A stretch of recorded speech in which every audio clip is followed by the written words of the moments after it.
Ahora vamos con la cascada de la coagulación. La cascada de la coagulación viene justo después de la hemostasia primaria, que básicamente ¿qué es? El inicio o la formación de el tapón plaquetario inicial, que está formado básicamente por un montón de plaquetas que se añadieron y se agregaron. Ahora lo que yo quiero hacer con la cascada de la coagulación es generar una red, una malla que estabilice este coágulo. Por lo tanto, a este proceso o a esta cascada de la coagulación también se le conoce como hemostasia secundaria. Vamos a iniciar. Entonces, ¿cómo se inicia la cascada de la coagulación? Recordemos que en el anterior video de hemostasia primaria habíamos hablado que el endotelio sano va a estar produciendo constantemente ciertas proteínas como la prostaciclina y el óxido nítrico. Además, hay estudios que hablan de el glucocáliz y la trombomodulina. ¿Qué estos qué van a hacer? Lo que van a hacer es repeler a las plaquetas. ¿Por qué? Porque si yo aquí tengo un vaso, estas proteínas se van a encontrar en la superficie del endotelio, ¿cierto? Y estas proteínas van a tener unas cargas. Entonces van a tener unas cargas que lo que van a hacer es repeler a las plaquetas. Y por lo tanto, de esta manera vamos a tener una superficie lisa en la cual se puede dar el flujo laminar eritrocitario.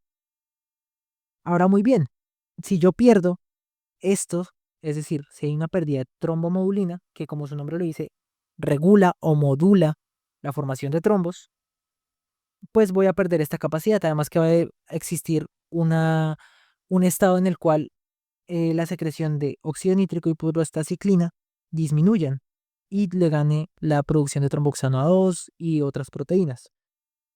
Entonces es muy importante esto. ¿Por qué?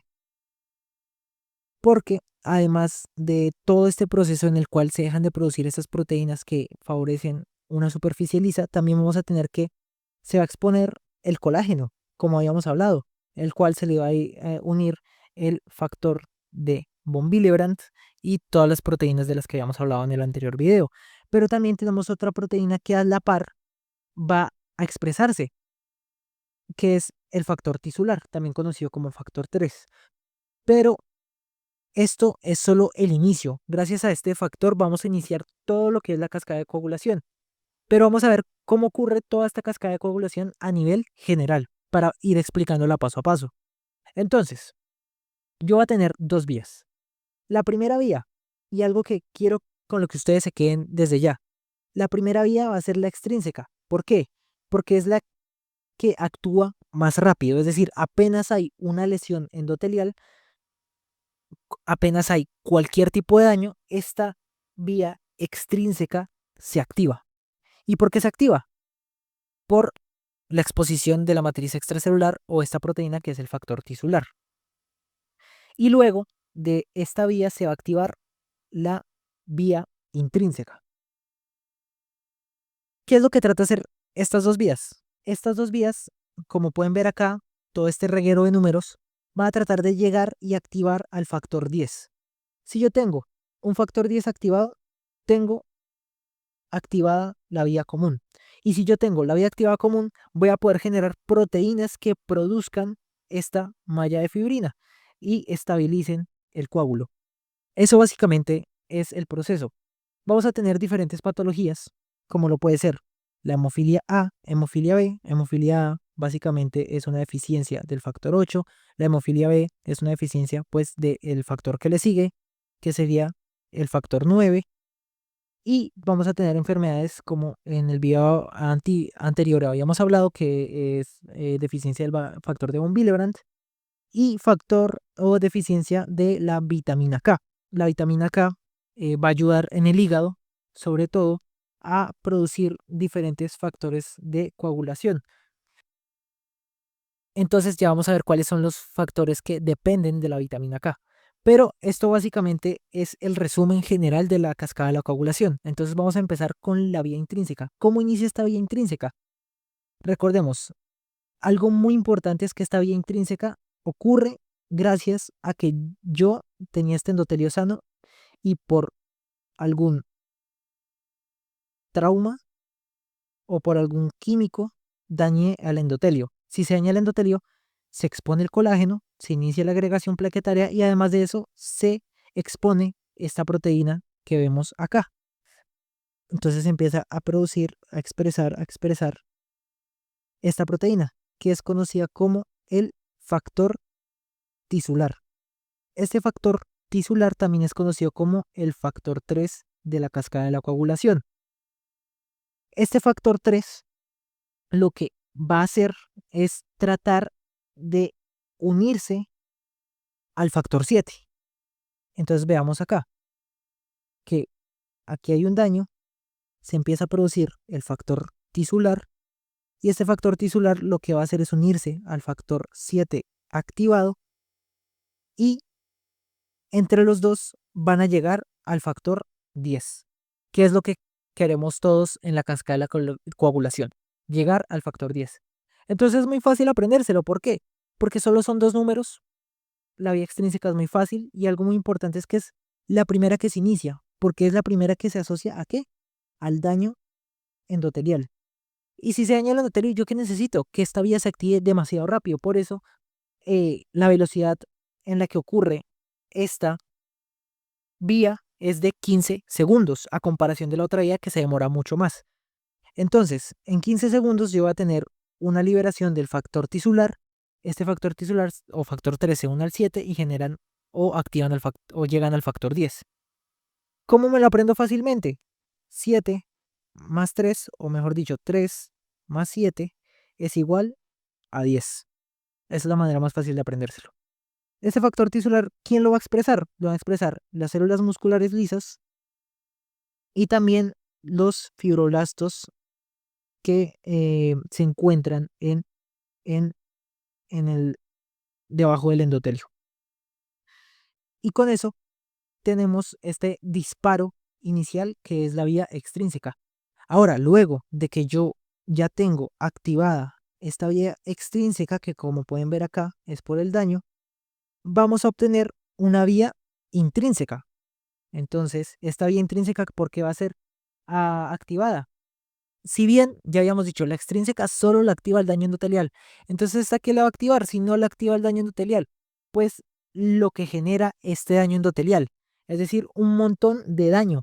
¿Por qué? Porque si yo tengo una célula, digamos que por alguna infección o por cualquier cosa, y daña a, a otra célula, pues se va a empezar a liberar un montón de ADN, ¿cierto? Y este ADN que tiene cargas negativas. Y también el colágeno y diferentes polifosfatos. Entonces estas cargas negativas lo que van a ayudar a hacer es que se active este estado de hipercoagulación y la superficie lisa de la que habíamos hablado, que la trombomodulina generaba, pues va a empezar a disminuir y ya va a ser una superficie rugosa que va a empezar a generar la activación de los factores de la vía intrínseca. Aquí escribí extrínseca, pero es intrínseca. Entonces, habíamos visto que esta vía extrínseca iniciaba desde más abajo, es decir, desde los números más pequeños, del 3, luego al 7 y luego llegábamos al 10. Pero ahora yo lo voy a hacer desde los números de más arriba del 10, es decir, que la intrínseca va desde arriba. ¿Cómo ocurre esto? Fácil. Entonces yo a grosso modo voy a tener que el 12 activa al 11. Como yo necesito llegar al 10, pues aún me faltan bastantes para llegar al 10, entonces me paso directamente al 9. El 9 junto al 8 llegan al 10. Y aquí 3 y 7 también llegan al 10. Pero ¿cómo ocurre esto? Paso a paso. Tengo el factor 12, no está activado aún. ¿Quién lo va a activar? Entonces tengo un complejo que se llama la precalicreína, que se va a convertir en calicreína. Esto va a activar al factor 12. El factor 12 activado más esta proteína van a ayudar a que se active ¿quién? El factor. Entonces vamos 12, 11 y luego ¿a quién quiero activar para llegar al 10? pues me tengo que saltar el 10 y ahora voy directamente para el 9. El 9 junto al 8 y junto al calcio forman este complejo que es el complejo tenaza. ¿Por qué se llama tenaza? Porque ten en inglés es 10 y asa pues es un complejo, o sea, un complejo que va a llegar al factor 10. Ese es el complejo tenaza, los que están más cerca del factor 10. Y con eso activo o llego al factor 10 con todo este proceso. Es muy sencillo, la verdad. Solo, solo es la única manera de aprendérselo. Y con esto ya tengo una activación y llegué a la vía común. Ahora, la vía común es aún más sencilla. ¿Por qué? Porque, entonces volvemos a repetir, tenemos un daño endotelial. Entonces digamos que una bacteria empezó a dañar el endotelio. Además esta persona fumaba, empezó a dañar el endotelio y además esta persona comía muchas hamburguesas y muchas empanadas. Entonces todo esto favoreció la coagulación y generó una activación en la vía extrínseca. La vía extrínseca libera factor tisular, que es el factor 3. 3 más 7 nos va a dar 10. Mientras tanto, esto va a empezar a generar un montón de proteínas negativas, negativas, negativas, negativas, negativas, negativas, negativas, que van a ayudar que el colágeno, la calicrequina y la HMWK aumenten o activen al factor 12. El factor 12 activa al 11, el 11 activa al 9, el 9 activa al 8, 9 y 8 juntos más calcio van a llegar al 10 y ahora obtengo la vía común. Ahora en la vía común, pues ¿qué me faltan? Ya me faltan pocos números. Entonces voy a tener al 10. El 10 se va a activar gracias a el complejo tenaza del que habíamos hablado acá y la tenaza extrínseca, que es este mismo complejo de acá, que también necesita la ayuda de calcio. Entonces, el 10 lo que va a tratar de llegar a hacer es activar al factor 2. Entonces, ¿cómo hago para llegar del 10 al 2? Muy fácil, voy a hacer una división y esa es la manera en la que yo me lo aprendí. 10 dividido 5 me va a dar 2. Entonces, si yo cojo el 10 y lo uno con el factor 5, activa el 2. ¿Cómo se llama el 2? Se llama trombina. Entonces, el factor 2 activado se llama trombina. ¿Cómo se llama el factor 2 cuando no está activado? Pues se va a llamar protrombina. Y gracias al 5 y al 10, lo convierto en trombina. La trombina ya solo tiene que pasar al factor 1, que es la misma fibrina. Entonces, el factor 1 activado se llama fibrina. ¿Cómo se llama el factor 1 cuando no está activado? Se llama fibrinógeno. Todo esto que va a generar un proceso de activación del factor 13, que es el factor estabilizador de la fibrina. ¿Por qué? ¿Qué es realmente la fibrina? La fibrina van a ser un montón de mallas, un montón de redes. Entonces estas redes van a llegar al coágulo y lo van a estabilizar. Pero yo también necesito que alguien estabilice esta fibrina y esto lo hace el factor 13, que también es conocido como factor estabilizador. Además, como podemos ver acá, cuando yo activo a la trombina, es decir, cuando yo cojo la protrombina 1, el 5 con el 10 y lo transformo en trombina, lo que voy a obtener es un proceso de retroalimentación. ¿Por qué? Porque la trombina va a hacer muchas cosas. Va a ir nuevamente a activar las plaquetas. Las plaquetas ya estaban activadas, pero ahora las va a activar aún más. Entonces se va a volver en todo este proceso y va a volver a activar. Segundo, va a activar al factor 1, como ya habíamos visto. Va también a ayudar a activar al factor 13, como podemos ver acá. El factor 13 necesita de trombina para ser activado. Y va a activar o va a ser el cofactor de la activación de otros 3 factores. Entonces devolvámonos a esta imagen. Como podemos ver acá, la trombina va a ayudar a activar sobre todo al factor 9 y al 8.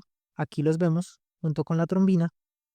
También va a activar al factor 5 y al factor 13.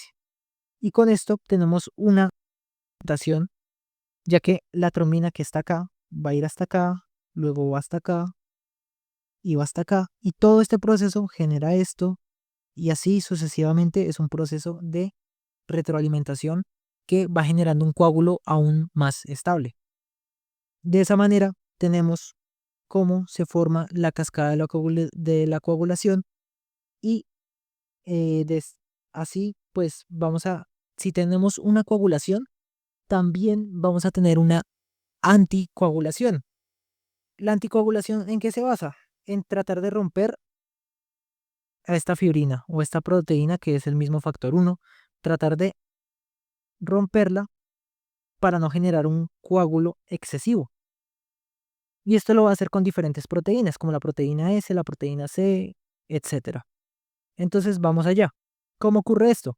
A este proceso lo conocemos como la fibrinólisis. ¿Por qué? Porque estoy haciendo una lisis de la malla de fibrina. En este caso, ¿quién va a ser el actor principal de esta fibrinólisis o el agente fibrinolítico principal? Pues es la plasmina. Entonces, la plasmina normalmente se va a encontrar en un estado de plasminógeno. ¿Quién va a activar a la plasmina? Pues el factor activador de la plasmina o el plasminógeno, que lo va a transformar en ¿qué? En plasmina. Y así vemos como plasminógeno, gracias al factor activador del plasminógeno, o también conocido como TPA, van a ayudar a que se convierta o se forme la plasmina. La plasmina lo que va a generar es una degradación del coágulo o la malla de fibrina. Y con esto tengo o estoy rompiendo mucho el coágulo, mucho el coágulo. Pero ¿qué pasa si yo tengo, tenía un coágulo acá, en un endotelio dañado, tenía un coágulo acá, y yo de repente lo rompo o lo deshago? Pues toda la sangre va a empezar a salir por acá. ¿Y qué le va a pasar al paciente? Pues claramente va a tener o va a sufrir de hemorragias y se va a morir, básicamente porque hubo una extravasación de líquido. Y eso no es lo que queremos. Por lo tanto, yo no puedo dejar que esta plasmina actúe como loca. Yo lo que necesito hacer es regularle y decirle, bueno, rompamos el coágulo, porque yo no quiero tampoco formar un trombo gigante, pero también no dejemos que se rompa tanto. Entonces, para eso encontramos estas moléculas, que es el PAI, que es el PAI 1, 2 y 3, y la alfa 2 antiplasmina. Su nombre lo dice, disminuye a la plasmina. El PAI, ¿qué es lo que va a hacer? Va a disminuir los niveles del el factor activador de plasminógeno. Y si lo inhibo, pues no tengo plasmina. Y si no tengo plasmina, pues no hay tanta disolución de la malla de fibrina. Finalmente, esto es muy importante ya que el factor activador de plasminógeno también tiene sus formas recombinantes, como es conocida la alteplasa o tenecteplasa, etcétera, las cuales lo que van a hacer es una trombolisis, es decir, van a romper al trombo completamente, y esto se utiliza mucho en pacientes con infarto agudo de miocardio o un accidente cerebrovascular de tipo isquémico, como habíamos visto en las imágenes de arriba. Entonces, aquí, como resumen, obtenemos que yo tengo al plasminógeno y este plasminógeno tiene que ser activado para llegar a ser plasmina. Entonces, ¿quién lo va a hacer? Este factor. Este factor convierte plasminógeno en plasmina y hay una resolución del coágulo. ¿Cómo evito esto? Pues disminuyendo los niveles de TPA gracias al PAI 1, 2 y 3, y también con la alfa 2 antiplasmina, que va a disminuir los niveles de plasmina y por lo tanto no va a haber más degradación. Ahora, continuando, yo voy a tener una extensa disolución del coágulo. ¿Por qué? Porque recordemos que aquí llega una infección o cualquier proceso inflamatorio que va a promover, por ejemplo, el cáncer es un proceso por inflamatorio. Es muy importante tener en cuenta que las personas que tienen cáncer coagulan mucho. Entonces, van a estar constantemente en este proceso en el que están formando, gracias a la trombina o factor 2, va a ayudar a que esta fibrina se formen este coágulo estable, y a su vez el plasminógeno, gracias al TPA, se activa en plasmina y se empieza a romper estas mallas de fibrina. Entonces empiezan a romper, a romper, a romper, a romper, a romper, y lo que voy a obtener es un montón de monómeros, ¿sí? Tengo un montón de moléculas que se están rompiendo unas a otras. Entonces, si yo tengo dos monómeros sueltos, dos monómeros D, al final estos se van a empezar a unir. Y cuando se unen, van a formar lo que conocemos como el dímero D. ¿Por qué es importante esta molécula? Porque va a ser muy pronóstica en diferentes enfermedades, como lo puede ser en el tromboembolismo pulmonar. Recordemos, yo tengo aquí en esta vena, digamos que esta es la vena femoral. Entonces, en la vena femoral yo voy a tener una insuficiencia venosa, que lo que me va a ayudar, o es una persona que, digamos, tiene un cáncer activo.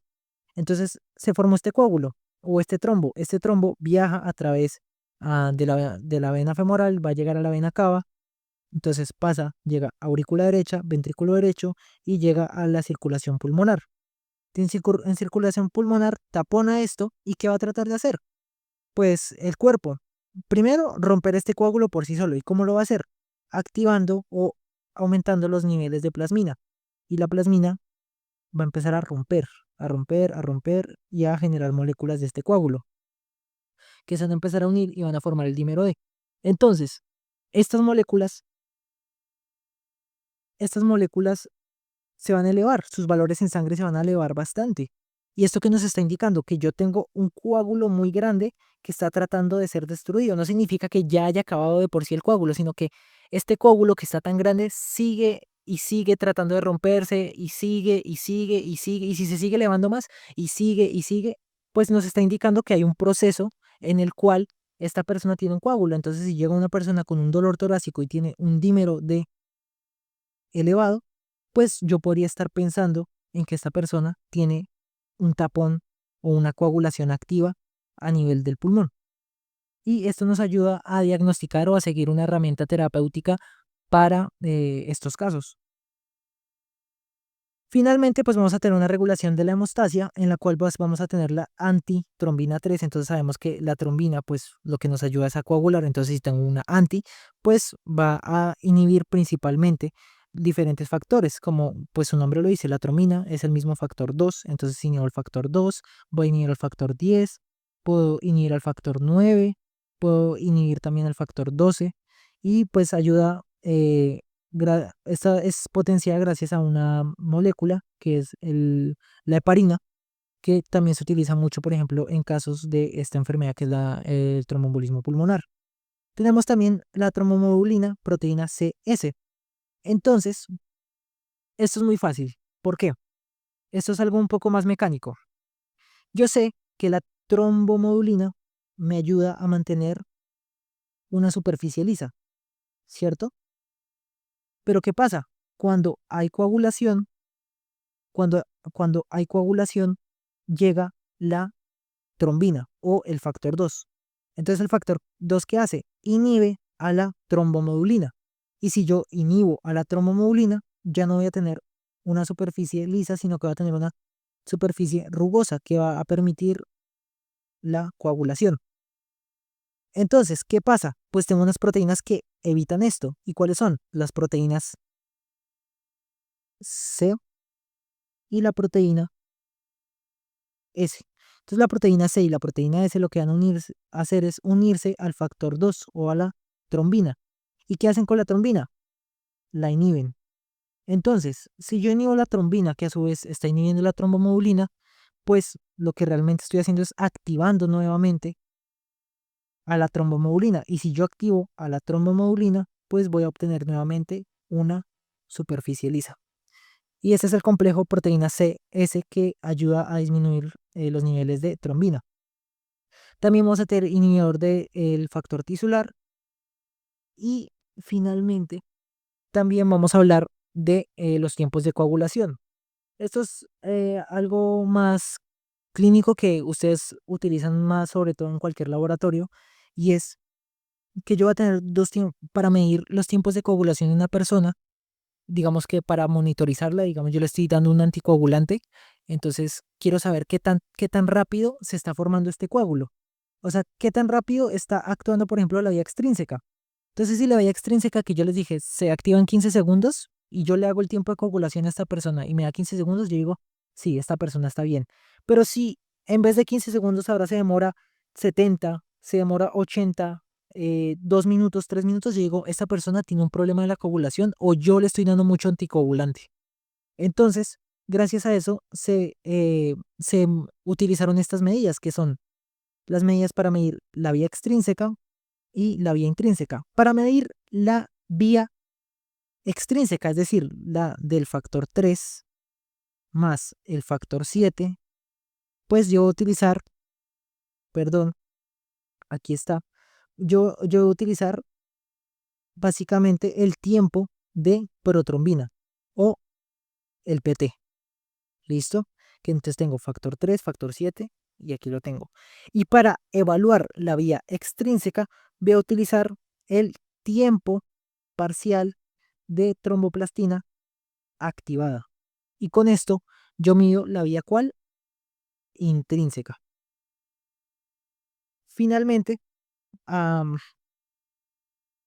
pues vamos a ver un poco de cómo a nivel experimental, si yo voy a recoger una muestra de sangre, pues recordemos que si yo acumulo sangre acá, pues lo que va a ocurrir es que el flujo laminar no va a ocurrir y va a empezar a coagularse la sangre. Entonces, ¿yo qué le agrego a esta sangre para que no se coagule? Citrato.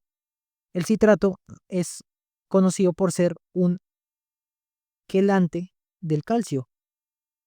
¿Qué es un quelante? Lo que va a hacer es atrapar estas moléculas de calcio que, como habíamos visto, van a activar un montón de factores, entre ellos el 8 y el 9, el 7 y el 3, va a ayudar a activar el 5, va a ayudar a activar el 2. Pues lo que hago es atraparlo e inhibirlo, ¿cierto? Me uno a esta molécula y ya no la dejo actuar. Entonces, en este momento, pues al agregarle el citrato, esta sangre no se coagula y se mantiene bien en la muestra. Como datos interesantes y algo que yo quiero que ustedes hagan es que si pueden preguntarle a algún familiar de ustedes si está siendo anticoagulado, ustedes busquen el mecanismo de acción de ese fármaco anticoagulante. Pero yo les voy a hablar de uno muy importante que son los fármacos que son antagonistas de la vitamina K. Entonces, ¿qué factores van a estar afectados por esto? Habíamos dicho que la vitamina K ayuda en el hígado a producir ciertos factores. ¿Cuáles son estos? Los más importantes, el 2, el 7, el 9 y el 10. Estos son los factores que van a ser afectados por estos antagonistas de la vitamina K. Y también tenemos otros muy famosos, como lo pueden ser los anticoagulantes directos que inhiben al factor 10, como lo puede ser el apixaban. Entonces todos tienen una XA, edoxaban, porque pues todos inhiben al factor XA, es decir, al factor 10A. Y con esto tenemos este caso clínico para finalizar. Entonces, léanlo y les doy la respuesta. Entonces, básicamente este paciente está tomando un antagonista de la vitamina K y pues esto le está generando mucha coagulación. Entonces, toda esta sangre se está yendo o está generando mucha anticoagulación y toda esta sangre se está saliendo al líquido se está extravasando y pues le está generando diferentes petequias, diferentes equimosis a nivel de la piel. Entonces, yo sé que este fármaco se llama warfarina. Entonces, la warfarina es un fármaco que inhibe los factores 2, 7, 9 y 10. Entonces yo lo que quiero hacer es mirar o medir qué tal están sus tiempos de coagulación. Pero ¿cuál debería medirle? Y esto es muy importante para más adelante. Y es que la warfarina, si yo estoy dándole warfarina a un paciente, lo que yo voy a hacer es medirle la vía extrínseca. ¿Por qué? Porque actúa sobre todo en el factor 7. Entonces, como la warfarina actúa en este factor, pues va a activar la vía extrínseca y se actúa sobre la vía extrínseca. El, el tiempo que va a ser afectado es el tiempo de protrombina. No me sirve de nada utilizar el tiempo parcial de tromboplastina. Y con eso sería todo lo del video. Así que muchas gracias por su tiempo y espero les haya servido.